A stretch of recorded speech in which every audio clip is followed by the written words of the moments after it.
Chinese बहुत smart होता है, एक्सपर्ट होता है। चाइनीज़ लोग पता है क्या करते हैं? तो आपने देखा कैसे होता है, नेटिव वालों को अपने आप मिल जाता है, चाइनीज़ वालों ने अपना बढ़िया सेट कर रखा है। नमस्कार दोस्तों, राजा भैया ब्राज़ील वाले में एक बार फिर से आप सभी का हार्दिक स्वागत है। तो दोस्तों, ये प्रश्न हमारे दिल में आता है कि भाई ब्राज़ील में नौकरी मिलना तो बहुत मुश्किल है ना? और फॉरेनर्स बहुत परेशान होते हैं। और आप इंडियन कम्युनिटी के लोगों से, पाकिस्तानी लोगों से भी अगर पूछेंगे तो वो भी आपको यही बताएंगे कि जॉब्स की बहुत इशू है और बहुत मुश्किल हो जाता है जॉब। अपने एजुकेशन क्वालिफ़िकेशन के बेसिस पे जॉब नहीं मिलती। अगर जैसे आप इंडिया से सीए हो, एमबीए हो या कोई ऐसे बड़ी डिग्रीज़ करके आए हो तो उसके बेसिस पे नौकरी नहीं मिलती। तो क्वेश्चन ये आता है, प्रश्न ये आता है कि फिर फॉरेनर्स करते क्या हैं ब्राज़ील में? ठीक है, तो इस पे हम बात करने वाले हैं।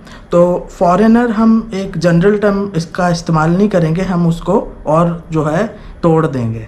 ठीक है, उसको हम और अच्छे से जो है छोटा छोटा करके लेंगे, अलग अलग फॉरेनर्स के बारे में बात करेंगे। जैसे जो फर्स्ट वर्ल्ड कंट्रीज से हैं वो क्या करते हैं, जो एशियन कंट्रीज से हैं जैसे इंडियन, पाकी, बांग्लादेशी, ये लोग क्या करते हैं, ऐसे करके हम बात करेंगे। ठीक है, तो अभी पहले हम बात करते हैं कि जो नेटिव इंग्लिश स्पीकर्स होते हैं, जैसे यूएसए हो गया, कनाडा हो गया, यूके हो गया, ऑस्ट्रेलिया हो गया, न्यूजीलैंड हो गया। तो इन देश के जो लोग होते हैं उनको बहुत आसानी से, चुटकियों में, बहुत आसानी से बोल रहा हूँ, बिल्कुल आसानी से उनको इंग्लिश टीचर का जॉब मिल जाता है। अच्छा खासा मिलता है। ऐसा कोई टीचिंग बोले तो इंग्लिश टीचर मतलब ऐसा नहीं कि कम सैलरी वाला कुछ मिलेगा। बहुत बड़े बड़े इंग्लिश के इंस्टीट्यूशंस हैं, रियो में, साओ पाउलो में, कुर्तिबा में, और हर शहर में है। उनकी कई ब्रांचेज़ हैं और वो लोग जो हैं इनको हायर कर लेते हैं। उनकी रिक्वायरमेंट होती है कि इंग्लिश नेटिव आती होगी तो एडेड एडवांटेज होगी। तो इंग्लिश के टीचर की इनको नौकरी बहुत आसानी से मिल जाती है जो नेटिव इंग्लिश स्पीकर होते हैं। हो गया। ऐसा नहीं है कि जॉब नहीं मिलती, मिलती है। उन लोगों को मिल जाती है जो नेटिव इंग्लिश वाले होते हैं। ठीक है, तो नेटिव इंग्लिश वालों को बहुत सारी अपॉर्चुनिटीज़ मिल जाती हैं और भी कई जगह मिल जाती हैं, है ना? कंपनीज़ में भी आसानी से मिल जाती है। तो ये हो गया। अभी जैसे क्या ऐसा होता है ना, अब इंडिया से कोई इंग्लिश वाला, हम इंडियंस को आती है इंग्लिश, पाकिस्तानीज़ को भी आती है, लेकिन फिर वही होता है, उनको ज़्यादा एडवांटेज उसमें मिलता है क्योंकि उनकी नेटिव है। तो ये चीज़ होती है, हमारी नेटिव नहीं है। तो वही होता है, जो परफेक्ट उनके लिए फ़िट होता है बंदा, उसको लेते हैं। तो ये हो गया है। अभी दूसरा आता है कि भाई जो फर्स्ट वर्ल्ड कंट्रीज़ के जो लोग होते हैं, फर्स्ट वर्ल्ड कंट्रीज़ के लोग हो गए, जैसे उसमें फिर सब आ गया, इंग्लिश स्पीकिंग वाले भी देश आ गए हैं, USA, Canada, UK, European countries भी आ गए जहाँ पे अंग्रेज़ी नहीं है पहली भाषा, नेटिव नहीं है। तो जो फर्स्ट वर्ल्ड कंट्रीज़ के लोग होते हैं वो भी, उनको भी नौकरियाँ मिल जाती हैं आसानी से, ये मैंने देखा है। ठीक है, तो उनको भी नौकरियाँ मिल जाती हैं और वो लोग क्या करते हैं, फिर अब अपने इंग्लिश इंस्टीट्यूशंस खोल लेते हैं। ऐसे भी मैंने देखा है, क्योंकि कैसा होता है ना, जो फर्स्ट वर्ल्ड कंट्रीज़ के जो लोग हैं ना, उनकी करेंसी की वैल्यू बहुत ज़्यादा है ब्राज़ील में। मतलब ये समझ लो कि $1 जो है यूएस का, वो 5-6 रियाल है।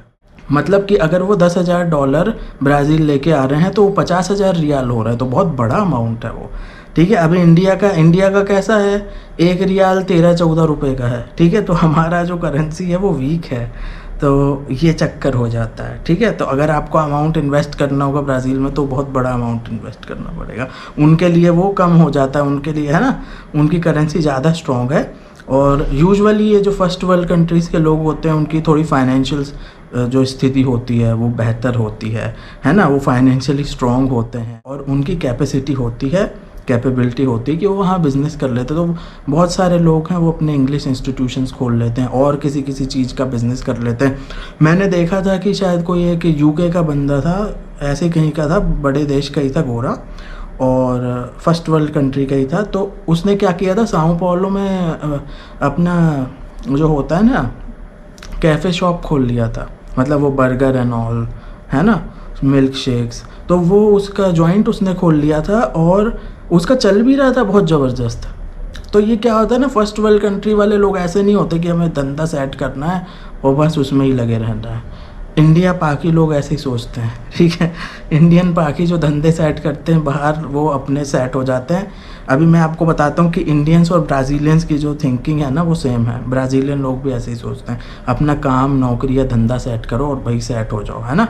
ये हो जाता है, एक स्टेबल लाइफ हो, पैसे आ रहे हों। उनकी भी, ब्राज़ीलियन लोगों की भी और भारतीय लोगों की भी और पाकियों की भी यही सोच है ना, कि अपना काम सेट हो जाए तो वैसा होता है। लेकिन ये फर्स्ट वर्ल्ड कंट्री वाले ऐसे नहीं होते, वो चिल रहते हैं। उनका धंधा चल रहा था, फिर भी मैंने देखा कि वो जो है, उसने बंदे ने बोल दिया कि भाई मुझे बेचना है, किसी को चाहिए हो तो ले लेना।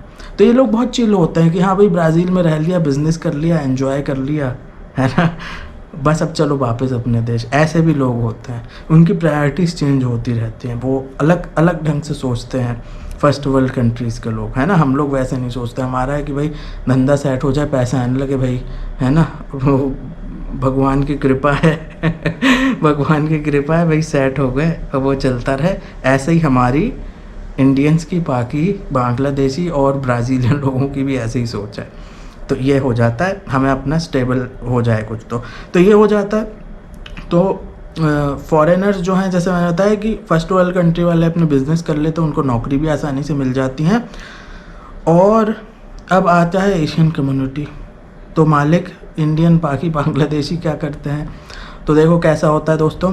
बहुत सारे लोग हैं इंडिया से वर्क वीज़ा पे जाते हैं, बहुत टेक्निकल स्किल वाले होते हैं, उनकी कंपनी उन्हें भेजती है।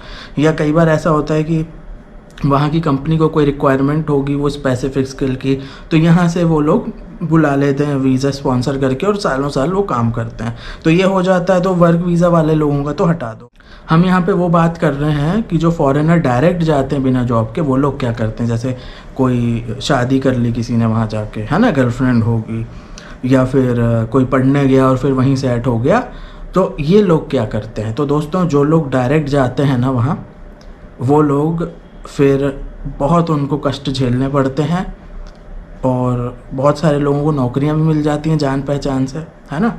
ब्राज़ील में नौकरी पाने के लिए रेफरेंस चाहिए होता है, रेफरेंस के बेसिस पे आपको नौकरी मिल जाती है। तो कभी मिल जाती है, नहीं तो क्या होता है, जो इंडियन और पाकि भाई हैं, बांग्लादेशी भाई हैं, अगर उनको कुछ काम धंधा नहीं सेट होता, बिज़नेस सेट नहीं होता है, नौकरी नहीं मिलती, तो वो लोग फिर दूसरे देश चले जाते हैं, ठीक है और पाकिस्तानी और बांग्लादेशी भाइयों को एक इसमें एडवांटेज है कि उनके देश डुअल सिटीज़नशिप अलाउ करते हैं। तो पाकि जो भाई हैं वो ब्राज़ील की भी सिटीज़नशिप ले लेते हैं, फिर कहीं चले जाते हैं, वो जैसे यूरोप चले गए, है ना, यूएसए चले गए, कहीं और देश चले गए। तो ऐसे ही करते हैं, इंडियन लोग भी ऐसे ही करते हैं। अगर सेट नहीं हो पाता, कुछ नहीं होता, तो फिर वो या तो भारत वापस आ जाते हैं, या तो फिर वो कोई और देश चले जाते हैं। तो ये हो जाता है। तो एशियन कम्युनिटी वाले लोगों का ये हाल होता है।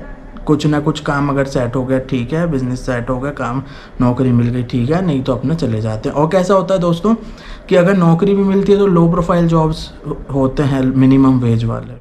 मिनिमम वेज वाले जॉब में प्रॉब्लम ये होता है कि भाई आप कमाओगे, खाओगे और ज़्यादा कुछ बचना नहीं है। तो ये चक्कर हो जाता है। तो इसीलिए लोग जो हैं ब्राज़ील जाके, बहुत सारे लोग जो हैं वो स्पेशली यूएसए जाने का सोचते हैं। तो ये एक सिचुएशन हो जाती है एशियन लोगों की। एक बात मैं आपको बता दे रहा हूँ, फॉरेनर्स में सबसे ज़्यादा जो हालत ख़राब है ना ब्राज़ील में, वो एशियन लोगों की होती है, एशियन कम्युनिटी की।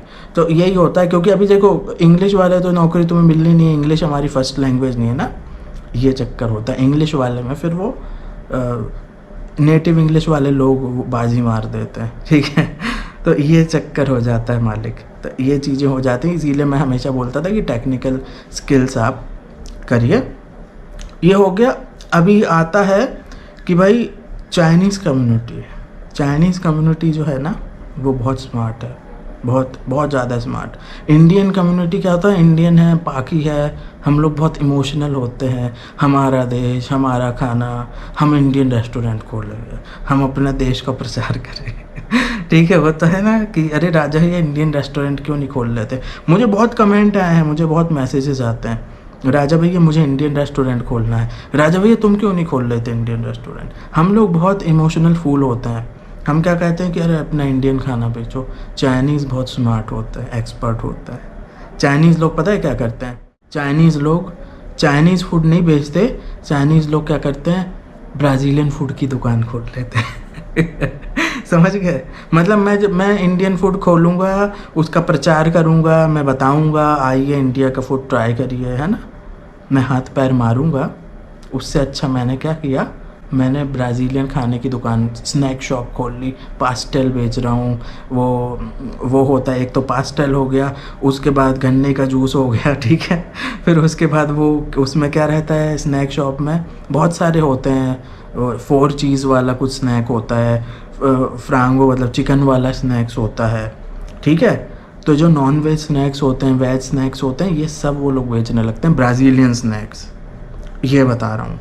तो जब वो ब्राज़ीलियन स्नैक्स बेचने लगते हैं ना, तो उनका धंधा चल जाता है। क्योंकि हर बंदे को, अब यहाँ समोसे की दुकान खोल लूँ मैं, बहुत सारे लोग आने लगेंगे, समोसा लेके जाएंगे, ठीक है? वड़ा पाव का खोल लूँ तो ये होगा। अब मैं यहाँ पे समझ लो, अब मैं ब्राज़ीलियन का कुछ खोलूँ यहाँ पे, चलेगा वो? नहीं चलेगा, लोगों को पता ही नहीं होगा ये क्या है, ठीक है? मैं थोड़ा प्रमोशन कर दूँगा तो ठीक है, कोई जो कॉलेज स्टूडेंट्स हैं और ऐसे हैं कि अरे चलो कुछ ब्राज़ीलियन ट्राई करते हैं, वो आ जाएंगे, ठीक है? लेकिन जो जैसे लोअर लेवल वाले लोग होते हैं कोई, वो लोग नहीं आएंगे। वो क्या है, वड़ा पाव खाने के, समोसा खाने, यही चीज़ होती है, आप समझ रहे हो? तो क्या करते हैं वो लोग, वहाँ कई चाइनीज़ कम्युनिटी वाले बहुत स्मार्ट हैं, इसीलिए चाइना जो है मैन्युफैक्चरिंग में बहुत ज़बरदस्त है और बहुत ज़बरदस्त उनकी इकनॉमी है, ठीक है? मैन्युफैक्चरिंग भी उनकी बहुत अच्छी है और उनने इकनॉमी पे कब्जा कर लिया है। चाइना में आप जाओगे ना, बड़ी से बड़ी दुकान में चले जाओ, जो चीज़ खरीदोगे उस पर लिखा होगा मेड इन चाइना, ठीक है? तो ये चीज़ होती है, चाइना वाले दिमाग से काम करते हैं, हमारी तरह वो दिल से और वो इमोशनल फूल वाली हरकत नहीं करते हैं। चाइनीज़ लोग ब्राज़ीलियन स्नैक्स और ये सब चीज़ें खोल लेते हैं तो उनका चल जाता है, क्योंकि वहाँ की लोकल कम्युनिटी वो खाती है। तो ये हो जाता है। तो आपने देखा कैसे होता है, नेटिव वालों को अपने आप मिल जाता है, चाइनीज़ वालों ने अपना बढ़िया सेट कर रखा है ना? लोकल चीज़ें बेचते हैं वो। और चाइनीज़ लोगों को मैंने ये भी देखा है कि वो चाइना से इंपोर्ट करते हैं। जैसे चाइनीज़ लोगों की बहुत सारी ये मोबाइल फ़ोन एसेसरीज़ की दुकान है ना, selfie stick, mobile cover, scratch guard, वो सब चीज़ें, पता है, मोबाइल एसेसरीज़, उनकी वो दुकानें हैं। उनके बहुत सारे ऐसे स्टोर हैं जो चीज़ें चाइना से इंपोर्ट करके बेचते हैं। तो ये है, तो चाइना से इंपोर्ट वाली चीज़ें भी वो लोग करते हैं और लोकल स्नैक्स वाले भी करते हैं। तो चाइनीज़ लोगों ने बहुत बढ़िया अपना सेट कर रखा है, ठीक है? तो अभी इससे आपको कुछ आइडिया मिल गया होगा। अगर आप इंडियन हो या पाकी और आपको वहाँ कुछ इंग्लिश टीचर की जॉब चाहिए या कुछ है, तो फिर आपको वो teaching English as a foreign language और इंग्लिश का आपको वो सर्टिफिकेट भी करना पड़ेगा, जैसे हार्वर्ड है या वो होता है ना, कौन कौन से, वो ऑक्सफोर्ड यूनिवर्सिटी के, पता नहीं कौन कौन से सर्टिफिकेट होते हैं इंग्लिश के, तो वो सब आपको करने पड़ेंगे। मुझे तो ज़्यादा जानकारी नहीं है, आपको ज़्यादा होगी तो वो देख लीजिएगा। तो ये चीज़ होती है, सर्टिफाइड होनी चाहिए आपकी इंग्लिश, और आपको टीचिंग का भी एक्सपीरियंस होगा तो आपको इंग्लिश का मिल सकता है। और सिचुएशन मैंने बता दी है कि जो हमारे एशियन कंट्रीज़ के भाई हैं वो या तो फिर वहाँ जो हो जाता है उनका सेट हो जाता है, नहीं तो वो अपने देश वापस चले जाते हैं या तो किसी और कंट्री चले जाते हैं। तो दोस्तों ये करते हैं फॉरेनर्स। ये मेरा ब्राज़ील में 4 साल 4.5 साल का पर्सनल एक्सपीरियंस है। मैंने देखा है लोगों को, लोग क्या करते हैं, कैसे रहते हैं, जो फॉरेनर्स हैं वो क्या करते हैं, ये सब मैंने पूरा देखा है वहाँ। उसके बेसिस पे मैं आपको 100% फैक्चुअल इन्फॉर्मेशन के साथ वीडियो लेके आया हूँ। कमेंट करके बताइए वीडियो कैसा लगा। वीडियो देखने के लिए बहुत बहुत धन्यवाद। जय हिंद, भारत माता की जय, वंदे मातरम।